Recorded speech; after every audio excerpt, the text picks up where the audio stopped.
This is Kimberly Quinn, host of the Mindcraft podcast, and I can't tell you how much fun I have had doing this podcast. I started when the world closed over the pandemic in an attempt to spread some positivity out there and give people some strategies to enhance their own well being and reduce anxiety and all of that. Now, 2 years later, we're still going strong and now listened to by 52 countries across the world. And I've even helped some of my students get going with their own podcasts. It's super easy to do. And I'll tell you, if you haven't heard about Anchor by Spotify, it is the easiest way to make a podcast with everything you need all in one place. I'll just explain for you. Anchor has tools that allow you to record and edit your podcast right from your phone or computer. When hosting on Anchor, you can distribute your podcast on listening platforms like Spotify, Apple Podcasts, and more. It's everything you need to make a podcast in one place. And best of all, Anchor is totally free. Download the Anchor app or go to anchor.fm to get started. It is a ball. Start today. Greetings, Minecrafters, and welcome to another Minecraft discussion. My name is Kimberly Quinn, and I am thrilled to be here today. We got a real snowy day going on. I'm all snuggled up and ready to have a chat with you about restoring serenity to your day. Really about restoring serenity to your day. And I think most people have heard the Serenity prayer. And it's also secular. It doesn't apply to any one particular faith anymore. Though it started from a man's name, Reinhold Niebuhr. Hope I'm pronouncing it correctly. And I think he's a Protestant theologian, I believe. So it's definitely Christian prayer, but though it's been now used and expanded to be in the 12-step programs. And that's where I remember it from, is hanging around Alcoholics Anonymous when I was about 12 with a parent in recovery. And even it made sense to me then in my, young head. And you'll see it written in a little bit different, in some different ways, but it's just so important and so applicable to today's, media saturated, fast paced world. I mean, I think we just lose track of not just the value of our moments, therefore our life minutes, but that we really can have a serene day, even with things going on. So, anyway, just the first part of it goes like this: God grant me the serenity to accept the things I cannot change, the courage to change the things I can, and the wisdom to know the difference. And I remember when I went to the anniversaries and things as a kid, and I was also, quite honestly, I was shallow how, because I was also there for those huge cakes with a high test frosting and those big flowers. My sister and I used to argue over who got the corner piece and the flower. Just a little sidetrack.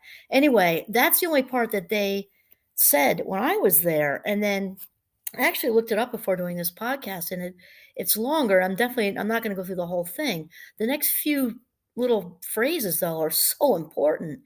So after the wisdom to know the difference, it says living one day at a time. Oh my gosh, living one day at a time. And I don't remember who said this to me when I was a kid. And it was all around that area of the 12-step programs. And somebody said to me, because they were just, oh my God, such old souls floating around in that meeting, that most of us, we can handle what happens in one day. Not saying it's easy.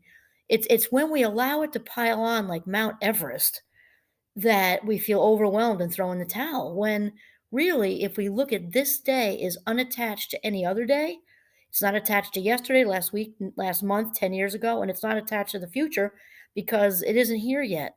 And that is just the wisdom of that. Just that one phrase all alone brings serenity to me.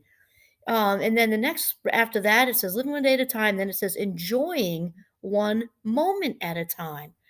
And it's interesting because I see the shortened version of the Serenity Prayer all over. And this is just every bit as important as those first three phrases, enjoying one moment at a time. And from a cognitive psychology perspective, which is what my doctorate is in, neurologically, this has meaning because the brain can only do one thing at a time. And people say, oh, I'm such a good multitasker. No, you're not. You're probably a nervous, frantic wreck if you think you are, because the brain can only do one thing at a time. Neurons can only focus on one thing at a time. So what looks like multitasking is actually a quick shift in attention. That's really all that is. all that is. And then the third phrase that goes right after that one, it says after we say enjoying one moment at a time, taking this world as it is and not as I would have it. I love that because it's this huge acceptance of this go with the flow. It makes me think of the sea turtles in Nemo, just kind of going with the flow, taking life as it comes. Because here's the thing, we really don't have another choice. Life is going to do what it's going to do, and we can either roll with it or let ourselves get upset. I mean, the wisdom of this prayer is amazing. And until this minute, I think I didn't realize it. Just the next three phrases that follow the first three phrases. I wish were included more when you see it out in the world because that's some big, huge wisdom going on right there. I'm honestly sitting here chuckling because here I am in the most, if you can picture this, it's like an LL Bean cover or something. It's a very chilly day in northern Vermont. The snow is coming down. I'm having a remote day, and the fire's going in the wood stove, and Giovanni the golden retriever is right next to me, taking a nap. And I unplugged the landline so I don't have any interruptions. This. I'm in a serene mode having this conversation with you. And for real, I mean, it's just my cup overfloweth right now. And that said, I'm thinking of an example that's also me in a different life minute or minutes. When I think of, when I've done this before where brushing my teeth, and this is not recently because I've totally kind of, not totally, I'm a work in progress, but I've got somewhat of a grip on it. But I'm thinking of when I've been in a hurry and I'm brushing my teeth or something. And then I actually go while the microwave is still making its noise to get my tea out, and I'm, like, brushing my teeth, and I have, like, 30 seconds left, and then it's gonna beep, and I kinda take the tea out and then go back and spit in the sink. That is so ridiculous, and I'm humbly admitting to you, while I'm sitting with total serenity right now, with the wood stove going and the golden retriever and phones unplugged and everything, that because I'm a work in progress, that has also been my reality, and more than once. Or I go into the bedroom to get something, and then I notice that the laundry is stacked up, and instead of focusing on just brush your teeth. And now that I'm way more along the road with mindfulness than I was with that example I just said to you, we can be mindful doing anything. We can be mindful brushing our teeth. And actually, I have another example, and this was this morning. I was just about actually I had some great ideas for the Minecraft YouTube channel, and I stopped myself, and I did jot them down so I didn't lose them, but I jotted them down very quickly because I was about to do the dishes, and I believe it or not, I was looking forward to doing the dishes because after 25 years or whatever, we finally got a new kitchen, and I love keeping it clean. It's actually joyful for me. It is serene. And I said, "You know what? Wait. I don't have to jump into that videos." And I love doing them. It's not that.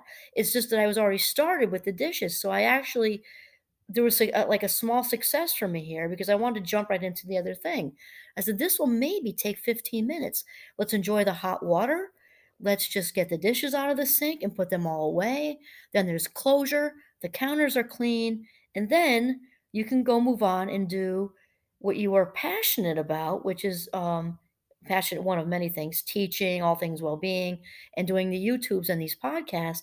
And it worked and it was great. And that was a small success that I had this morning. So I thought I would share that with you. And I actually mindfully did the dishes. I literally enjoyed the hot water, especially since our house is so cold. I enjoyed the closure of putting them away. Yeah, it was a success. So here's the thing, right? So the lastly is to, since we've debunked the whole multitasking thing, since we know it doesn't exist, we therefore don't have to set the bar there, right? To be these great multitaskers, since it doesn't exist. We can only from a neurological perspective, neuropsychological perspective, do one task at a time. That's just how it is. And so once we accept that, we are off and running. And remember that this day is not attached to any other day, not yesterday, not tomorrow, not 10 years ago, not 10 years from now, right? And to live in this moment exactly as it is, to really live the serenity prayer, to literally to accept the uncontrollables, right? And the courage, and also maybe add in their strength to control what we can control, and then the wisdom to really be able to differentiate one from the other, what we can control and what we can't, and to just let go. Just let go and take life as it comes. This is what we're talking about. This is how we bring serenity into our lives, because we do not have to be neurotic and frenzied and rushing around. Like whatever curveballs are flying around out there are going to happen anyway. So it's kind of like, think of it as whitewater rapids or something. You can either be in the river, being tossed around and banging against rocks, or you can step out on the riverbank and observe it all. The river's still flowing, everything's still happening, but you're not getting bounced around and crazy. You're observing it in a far more relaxed state. And by stepping out of that current, we're also stepping out of fear-based thinking too. We don't need to be fear-based. We just don't. Those are just there are really there is really no fear. Only people thinking fearful thoughts. Same thing with stress. There is no stress either, just people thinking stressful thoughts. So there you have it, how to bring serenity into your day, each and every day of your valuable life minutes, just to slow it down, one task at a time, step out of the river. And the other thing is that you surprisingly, when people sort of become masters at this, not even just anywhere along the way, it's going to be improvement, right? Is that ironically, you'll find yourself getting much more done and with less effort. That's the irony in it, okay? So there you have it. Serenity, bring it back into your day. This is Kimberly Quinn signing off from Northern Vermont. Have a mindful, very serene day.